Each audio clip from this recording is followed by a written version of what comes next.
High আমি রূপম। আজকের এই ভিডিওতে আমরা বেশ অনেকগুলো আপডেটস দেবো। তো চলো আজকের ভিডিও শুরু করা যাক। আজকের প্রথম যেটা আপডেট সেটা হচ্ছে সৌরভ গাঙ্গুলির বায়োপিক এই ছবিটার কাজ হচ্ছে। বহুবার এই ছবিটা এর নাম ওর নাম শোনা গেছে, কখনো রণবীর কাপুর, কখনো আয়ুষ্মান খুরানা।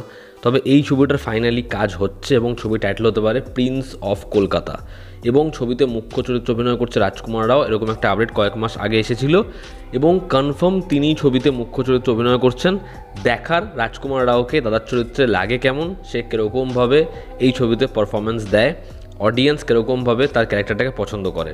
আমরা যদি পরবর্তী আপডেটে আসি, আজকে অ্যানাউন্সমেন্ট হয়ে গেছে কাকাবাবু পার্ট 4-এর, এবং শ্রীদ মুখার্জি কাকাবাবু পরবর্তী পার্ট পরিচালনা করছেন না। তবে বুম্বাদাকে অর্থাৎ প্রসেনজিৎ চট্টোপাধ্যায়কেই আমরা কাকাবাবু হিসেবে দেখতে পাবো।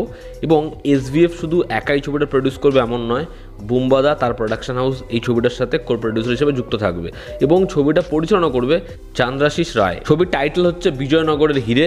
দেখার এই ছবিটা এবার যখন আসে তখন কি অডিয়েন্সের এবং ক্রিটিক্সের তরফ থেকে ভালোবাসা পায়। দিলরাজু একটা ছবির রিমেক করতে চলেছে, তেলেগু ছবির নাম হচ্ছে সংক্রান্তিকি বাস্তুনম। যে ছবিটা হচ্ছে ভেঙ্কটেশের ছবি, এই ছবিটা বক্স অফিসে ব্যাপক নম্বর আনতে পেরেছে। সেই ছবিটার হিন্দি রিমেক করতে চলেছে এবং ভাবুন কাকে সে ভেবেছে, কাকে সে অ্যাপ্রোচ করেছে, অক্ষয় কুমারের রিমেকগুলো যা বক্স অফিস রেজাল্ট করেছে এবং সেগুলো নিয়ে অডিয়েন্স যেরকমভাবে ক্রিটিসাইজ করেছে, ছবিগুলো বক্স অফিসে ফলাফল যা নাম্বারের করেছে, মানে 20 কোটির মার্ক পেরোতে পারেনি। আমি জানি না অক্ষয় কুমার আবার একটা রিমেক ছবি করবে কিনা, তার কারণ যেভাবেই হোক স্কাইফোর্স বক্স অফিসে একটা নাম্বার এনেছে, এরপর তার অনেকগুলো সিকুয়েলস রয়েছে যেই ছবিগুলোর থেকে অনেক অনেক এক্সপেকটেশন বক্স অফিসে ভালো নাম্বার আনবে।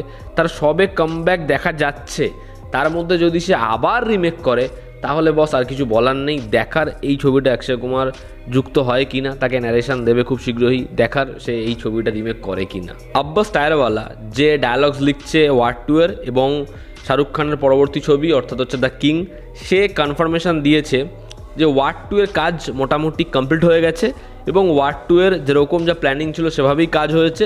এবং ওয়ার 2 যখন আসবে বড় পর্দায় এনটিআর আর ঋত্বিকের ফেস অফ দেখে আমরা মস্তি পেয়ে যাব।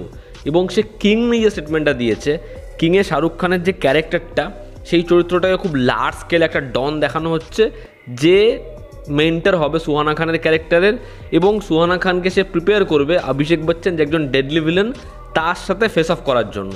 তো আমরা এই যে সিমিলার লাইনের গল্পটা আমরা জানতাম এবং ছবিতে কিছু পাওয়ারফুল ডায়ালগস সে লিখেছে যেটা অডিয়েন্স শুনে মস্তি পাবে, এমনটাই সে জানিয়েছে।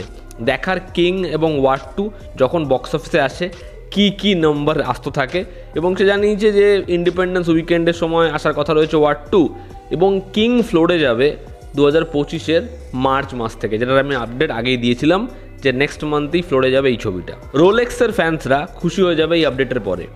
কেভিএন প্রোডাকশন তারা প্রডিউস করবে সূর্যের পরবর্তী ছবি অর্থাৎ রোলেক্সের স্ট্যান্ডঅ্যালোন ছবি। এটা একটা হিউজ বাজেটের ছবি হতে চলেছে এবং ছবিটা এলসিউর পাইপলাইনে চলে এসেছে, অর্থাৎ কুলির পর যে এলসিউর ছবি সেটা হচ্ছে কাইথি 2, এবং কাইথি 2 এর পরই আসবে হচ্ছে এই ছবিটা স্ক্রিপ্টের কাজ অলরেডি স্টার্ট হয়ে গেছে। প্রবাসের রাজা সাহাব এই ছবিটা 2টো পার্টে আসবে, তবে সেটা বাহুবলী বা সালাডের মতো যেখান থেকে পার্ট 1 শেষ হচ্ছে বা একটা বড় ক্লিফ হ্যাঙ্গারের সাথে পার্ট 2 গল্পটা ড্রাইভিং হবে না, এরকমভাবে আসবে না। পার্ট 1 সেটা একটা কমপ্লিট গল্প এবং পার্ট 2 সেই সাকসেসটা দেখে বানানো হবে। তবে পার্ট 2 এর কথা তারা অলরেডি ভেবে ফেলেছে এবং শেষে একটা হিন্ট দিয়ে দেবে। দেখার পার্ট 1 সেটা কি সাকসেসফুল হয়, সেটা কি অডিয়েন্সের পছন্দ হয়। অক্ষয় কুমার এবার সাউথের পরিচালকদের সাথে আস্তে আস্তে কাজ করবে, তবে প্লিজ রিমেক করো না, যে আপডেটটা আমি প্রথমেই দিলাম। অরুণ মাথেশ্বরন যে ক্যাপ্টেন মিলার বানিয়েছে ধনুষকে নিয়ে, তার পরিচালনায় অক্ষয় কুমার একটা ছবি করতে চলেছে এবং সেটা একটা অ্যাকশন ফিল্ম হতে পারে আউট অ্যান্ড আউট। দেখার এই আপডেটটা কি সত্যি কনফার্ম হয়, অক্ষয়কে কি ব্যাপক ওয়েতে এই পরিচালক প্রেজেন্ট করতে পারে। কুলি ছবিতে একটা আইটেম সং থাকতে চলেছে এবং সেটা কে পারফর্ম করবে, পূজা হেগড়ে। দেখার এই আইটেম সংটা কাভালিয়ার মতো ভীষণ পপুলার হয়। এবং ফাইনাল যেটা আপডেট সেটা হচ্ছে সিকান্দার নিয়ে। সিকান্দারের সম্পূর্ণ শ্যুট কমপ্লিট, খালি 2 দিনের প্যাচ ওয়ার্ক বাকি রয়েছে, এটা সালমান খানের সাথে হবে রাজকোট। দেখার এই ছবিটার প্রোমো যখন আসে, ট্রেলারটা যখন আসে, সেটা আমাদের কতটা এক্সাইটেড করে এই ছবিটা বক্স অফিসে কোন রেকর্ড আস্ত রাখে। জনতা আমাদের পাশে আছে, আবার দেখা হচ্ছে। Love you all, bye, take care.